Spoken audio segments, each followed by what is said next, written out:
வணக்கம். புது புது அர்த்தங்கள் நிகழ்ச்சியில் உங்களை சந்திக்கிறதுல ரொம்ப மகிழ்ச்சி. இன்றைய நிகழ்ச்சியில் பங்கேற்பதற்காக திரைப்பட இயக்குனர் முரளி அப்பாஸ் அவர்களும் எழுத்தாளர் மனுஷபுத்திரன் அவர்களும் நமது அரங்கத்திற்கு வந்திருக்கிறார்கள். வணக்கம். சில நாட்களுக்கு முன்னால் தன்னுடைய பணியாளர்களுக்கு கார்கள், வைர நகைகள், வீடு இதையெல்லாம் போனஸாக கொடுத்தாருன்னு ஒரு சூரத்தை சேர்ந்த ஒரு வைர வியாபாரி பற்றி செய்தி வந்தது. அவர் தொலைக்காட்சிக்கு அளித்த ஒரு நேர்காணலில் என்னுடைய வளர்ச்சிக்கு பணியாளர்களே காரணம் அப்படின்னு சொல்லியிருக்கிறாருன்னு இன்றைக்கு ஒரு நாளிதழில் செய்தி போட்டிருக்கிறாங்க. வித்தியாசமான செய்திகளை, வித்தியாசமான செய்கைகளை செய்யக்கூடிய நபர்கள் செய்திகளில் இடம் பிடிக்கிறது இயல்பான ஒன்று அப்படின்னு இதை பார்க்க முடியுது. ஆனால் என்னுடைய வளர்ச்சிக்கு பணியாளர்களே காரணம்னு சொல்கிற ஒரு ஸ்டேட்மெண்ட்டும், அவர் வீடுகள், கார்கள், நகைகள் எல்லாத்தையும் இப்போ தன்னுடைய பணியாளர்களுக்கு போனஸாக கொடுத்தார் அப்படிங்கிறது தன்னுடைய நிர்வாகிகள்ங்கிற அளவுக்கு கொடுத்தாரா, இல்லை அனைத்து பணியாளர்களுக்கும் இந்த மாதிரி கொடுத்தாராங்கிறத பற்றி இந்த செய்தியில் டீட்டெயில்ஸ் எதுவும் இல்லை. இந்த மாதிரி செய்தியை நீங்கள் எப்படி பார்க்குறீங்க மனுஷ்?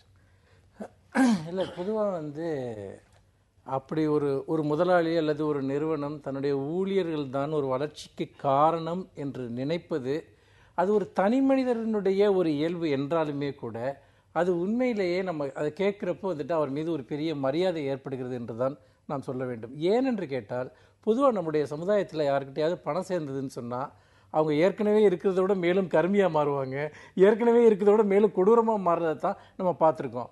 இன்னும் சில சமயங்களில் என்ன பண்ணுவாங்கன்னா, தன்னுடைய சம்பாத்தியத்தை தன்னுடைய தொழிலாளர்கள் காரணம் என்று அங்கீகரித்து அவர்களுக்கு ஷேர் பண்ணுறதை விட அதற்கு சம்பந்தம் இல்லாத வேற ஏதாவது சில தர்ம காரியங்கள் பண்ணி தங்களுடைய குற்ற உணர்வுகளை குறைத்துக் கொள்வதற்கு முயற்சி செய்யக்கூடிய பணக்காரர்கள் தான் பெரும்பாலும் பார்த்திருக்கிறேன்.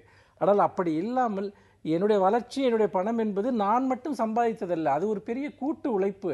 அதனால் அதில் என்னிடம் இருப்பதை நான் அவர்களிடம் பகிர்ந்து கொள்கிறேன் என்று சொல்வது என்பது, இதற்கு ஒருத்தருக்கு கம்யூனிசம் தெரியணும்னா அவரே சொல்றாரு எனக்கு கம்யூனிசம்லாம் தெரியாது, இல்லை சமத்துவம் தெரியணும்னா அவசியம் இல்லை. ஒரு தனி மனிதனுடைய அறம் சார்ந்த பார்வையில் அவன் யோசித்தால் கூட இது எல்லாமே நம்மால் வந்ததில்லை என்று யோசிக்கக்கூடியது என்பது மிக எளிய ஒரு நேரடியான ஒரு சிந்தனை.